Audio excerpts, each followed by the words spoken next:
Пресметката на една потрошувачка кошница не е реална и не го отсликува социјално-економскиот момент соодветно кај сите граѓани, изјави премиерот Христијан Мицкоски. Потрошувачка кошница, која што мислам дека треба да биде поделена во 5 сегменти.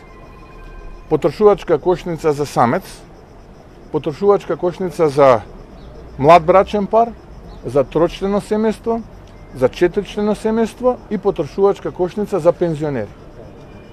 Мислам дека треба да опфатиме во иднина анализа на 5 потрошувачки кошнички, затоа што потребите на луѓето се според возраста, се разбира, но исто така и потребите на луѓето се во зависност од бројноста, како е на сочината една заедница. Мицкоски одлуката е донел по разговори и консултации со академската фела. Така што ова ќе биде мој предлог, кој што сум го разговарал со академската фела, и ова е од таму предлог кој што сум го добил и мислам дека е добар за разгледување и за дебата на тој економско-социјален совет, да имаме неколку потрошувачки кошнички, бидејќи потребите на еден пар пензионери не е ист како еден млад брачен пар.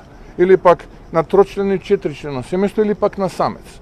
Јас немам проблем да направиме една ваква темелна анализа, бидејќи само со повеќе анализи, со повеќе податоци, можеме да дојдеме до подобри резултати. Потрошувачката кошница ја пресметува Сојузот на синдикати на Македонија, но премиерот Мицкоски не се согласува со формулата на пресметка и во најголем дел синдикалната кошница ја прогласи за нереална.